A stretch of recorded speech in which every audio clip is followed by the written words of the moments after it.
Pertandingan kedua, AC Milan melawan Cagliari bermain di San Siro. Milan bermain sangat atraktif ya di depan pendukung, menyenangkan sekali bisa melihat Milan bermain di San Siro dengan dipenuhi supporter. Spiritnya berbeda dan bermain bagus pula. Secara keseluruhan lebih bagus dari pertandingan pertama ya, karena pertandingan pertama biasalah ya, yang penting menang aja dulu, karena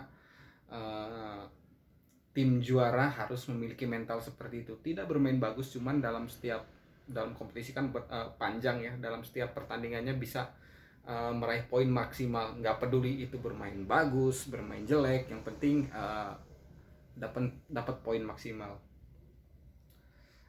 Kita bahas pertandingannya.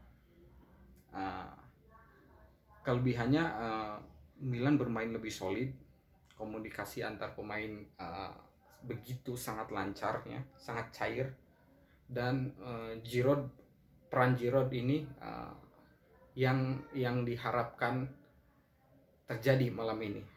Giroud bermain sangat dewasa dan berperan seperti semestinya. Dia menjadi pemantul dan bisa menarik 2-3 pemain lawan, sehingga rekan-rekannya Giroud itu seperti Leao, Diaz itu kosong karena beberapa pemain lawan menjaga Giroud.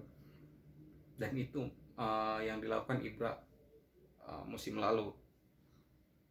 Kekurangannya sih masih membuang-buang peluang ya, karena jujur aja peluang yang bisa menjadi gol harusnya lebih banyak ya daripada gol yang tercipta.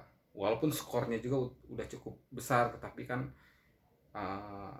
di babak kedua itu sayang banget ya, banyak peluang yang nggak terjadi gol. Babak pertama juga ada sebenarnya. Terus masih terlalu banyak dribbling kalau menurut saya sih, karena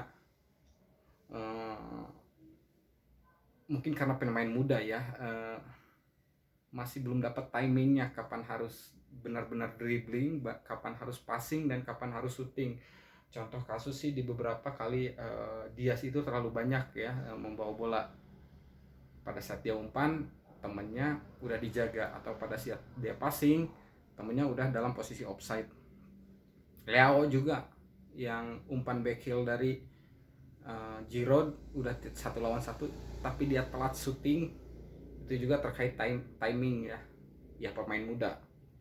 Semoga hal-hal seperti itu bisa diperbaiki, karena mungkin lawan tim-tim besar tidak akan banyak peluang seperti itu. Jadi dapat peluang 1-2 itu harusnya menjadi gol. Bahas per lini, Mike Maignan bermain bagus seperti di pertandingan pertama, walaupun sedikit kecolongan ya, dengan terutama itu sih sebenarnya lini belakang yang kecolongan. Itu juga sudah tertepis, cuman masih masuk, it's okay. Secara keseluruhan dia bermain sangat baik, terutama dalam membaca bola ya, kapan dia harus memotong, kapan dia harus stay gitu. Melihat dua pertandingan ini, jika konsisten dalam satu musim, harusnya para fans Milan tidak begitu khawatir dengan kepergian Donnarumma. By the way, Donnarumma belum main juga ya.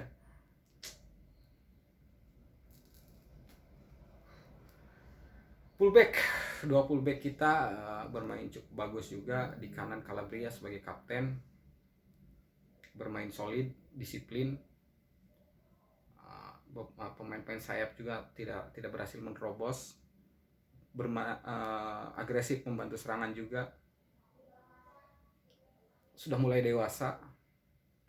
Begitu pula Hernandez, tidak terlalu banyak dribbling, karena mungkin di beberapa momen pada saat dia dribbling masuk ke depan itu akan membantu penyerangan. Cuman kadang pas dia kehilangan bola, yang lain belum siap untuk nge-cover, apalagi jika ketemu pemain-pemain yang punya speed sama kayak dia. Dua back tengah bermain sangat solid. Para penyerangnya seperti Papoletti itu nggak bisa ngapa-ngapain, dia udah dikantongin aja kayaknya. agak senang ataupun sedih ya melihat duet ini bermain solid. Yang senangnya karena pertahanan Milan sangat terjaga, tapi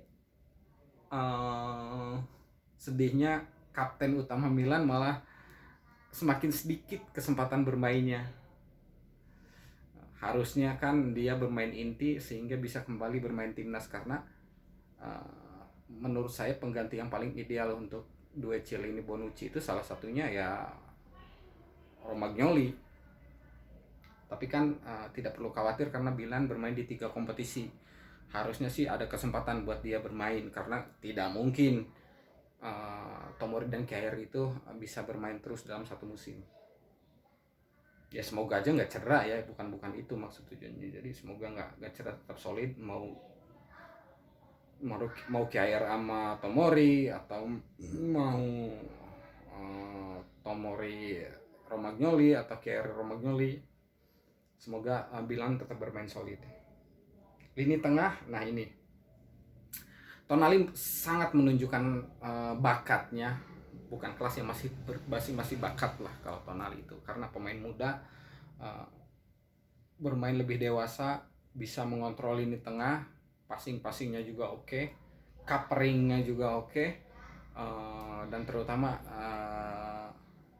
free kicknya ya, kita tidak akan terlalu kehilangan sama Calhanoglu ya, karena keren banget semalam free kicknya. Tapi kan ada beberapa momen seperti tendangan pojok itu masih belum umpannya masih belum bisa membahayakan atau menjangkau teman-teman pemain Milan lainnya. Krunic juga bermain lumayan bagus, dengan tidak membuat kesalahan aja itu cukup bagus lah buat Krunic ya. Dengan ada di tengah, tidak membuat banyak kesalahan, mengcover areanya, nggak perlu passing yang bagus lah, karena kita tahu lah kemampuannya nggak sampai sana. Yang penting bermain bagus, covering di lini tengah, nggak kehilangan bola, itu udah sangat membantu tim sekali. 2 pemain sayap, Leao dan Salemaker bermain sangat bekerja keras, walaupun ya levelnya harus ditingkatkan lagi, karena Milan juga nggak mungkin ya bermain di level itu aja. Leo itu juga pemain yang sangat berbakat. Di beberapa momen dia bisa melewati 1-2 lawan, syutingannya juga bagus. Itu tinggal kedewasaannya dia dan level konsistensinya ditingkatkan, karena kalau pemain muda ya biasa ya ada ups and down-nya. Semoga Leo terus berkembang. Menurut saya kalau terus jika bermain seperti ini terus, minimal kayak pertandingan semalam, dia akan menjadi pemain besar. Nah, Brahim Diaz seperti biasa, dan saya sih masih belum yakin ya menggantungkan harapan playmaker kepada Brahim Diaz, karena melihat pertandingan pertama walaupun mencetak gol ya, terus pertandingan semalam walaupun ngasih assist, cuman dia itu mungkin kelihatan dalam permainan itu hanya dalam 60 menit. Setelah itu hilang, dan ya wajar digantikan juga. Peran-perannya itu masih belum, ya ini Milan lah, harus menaikkan standarnya. Semoga ada kejutan di akhir bursa transfer ya, karena untuk gelandang bertahan sih udah cukup meyakinkan, karena kayaknya Casey bertahan dan ada Bakayoko datang, itu oke banget.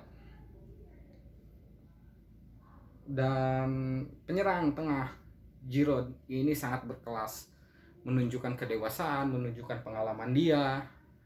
Dalam sekali peluang harus menjadi gol, tidak menyia-nyiakan peluang, dan beberapa kali dia sangat bersemangat pada saat momen-momen dia heading, dia meleset, atau heading dia nggak tepat sasaran, itu dia terlihat sangat kecewa sekali. Dan itu mental yang bagus ya, karena dia punya mental ingin membantu tim.